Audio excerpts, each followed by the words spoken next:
आज मैं एक ऐसा इशू लेके आया हूँ, दो इशू जो किसानों से जुड़े और कोऑपरेटिव से जुड़े।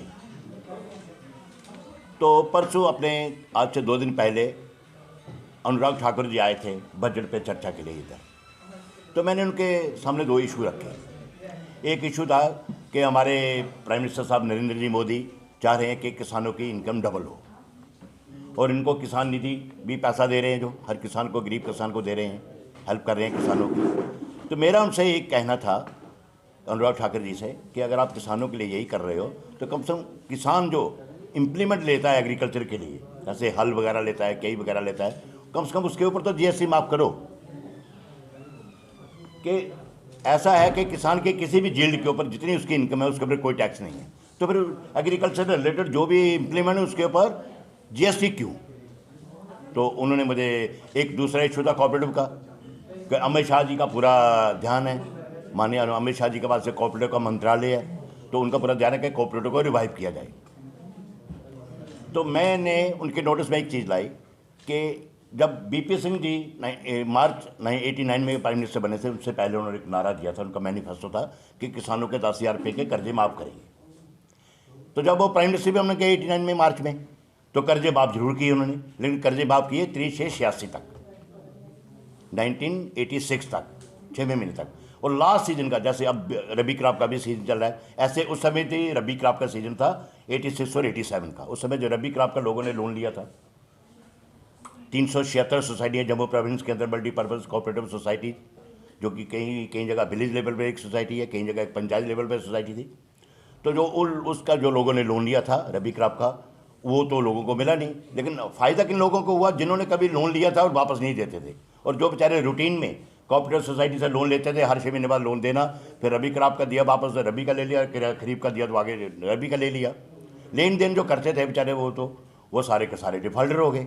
जब एक किसान एक सोसाइटी का डिफॉल्टर हो गया, अभी नई सोसाइटी जब बनानी होगी तो उसके लिए उसको एनओसी चाहिए। तो जब अनुराग ठाकुर जी ने कहा यह मसला है, तो ये भी ठीक है। तो क्योंकि जितने भी किसान हैं, 376 कोऑपरेटिव सोसाइटी हैं जम्मू प्रोविंस के अंदर, सारी की सारी बंद पड़ी हुई हैं। किस कारण बंद पड़ी हैं? जब बीपी सिंह ने वो नारा दिया था और कर्जे माफ़ी का उन्होंने इफेक्ट दे दिया पीछे तक, और 86-87 जो रबी क्रॉप का था वो उन्होंने दिया नहीं। इस कारण जब कोऑपरेटिव सोसाइटी बंद हो गई, उसकी वजह से ये भी बंद हो गया, हमारा जम्मू सेंट्रल कोऑपरेटिव बैंक भी खत्म हो गया, एफसी अपने जैक फेड वो भी खत्म हो गई।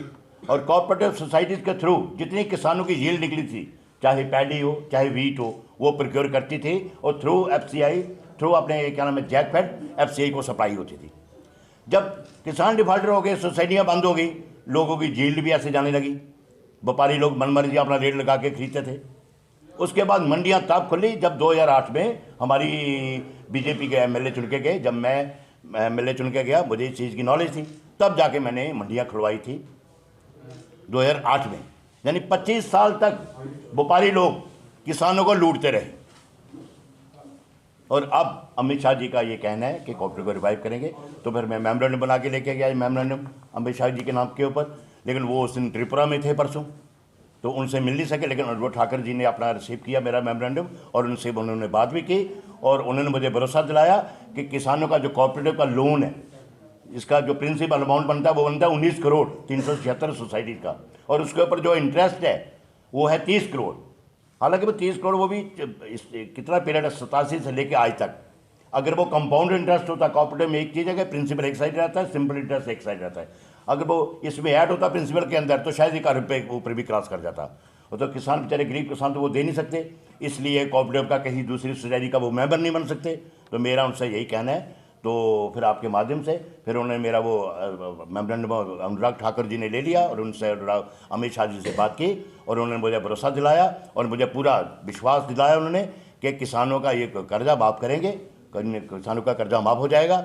और जो जीएसटी है जो इम्प्लीमेंट के ऊपर, उसका तो अभी उन्होंने वैसे इंश्योर नहीं किया, लेकिन कर्जे माफ़ी वाला उन्होंने पूरा का पूरा मुझे इंश्योर किया कि ये किसानों का ये काम पूरा किया जाएगा। और आपके माध्यम से फिर मैं अमित शाह जी से अपील करता हूँ कि अगर किसानों को, अगर आपने कोऑपरेटिव को रिवाइव करना है तो किसानों के ये वाले कर्जे, जो पुराने कर्जे हैं आज से 30 साल पहले वाले, 40 साल पहले वाले, वो वाले माफ़ किए जाएँ। और ये सेंटर के इतनी बड़ी वो अमाउंट भी नहीं है, 19 करोड़ छोटा सा अमाउंट है। तो दूसरा, अगर ये किसानों की अगर इनकम वजह से मोदी जी उनकी इनकम के पीछे लगे, किसानों की इनकम बढ़ाई जाए, किसान निधि भी हमें मिल रही है, मैं खुद किसान हूँ, और इस मेरा ये कहना है कि अगर मेरी झील के ऊपर मुझे कोई इनकम टैक्स नहीं लगता तो जीएसटी भी माफ़ किया जाए।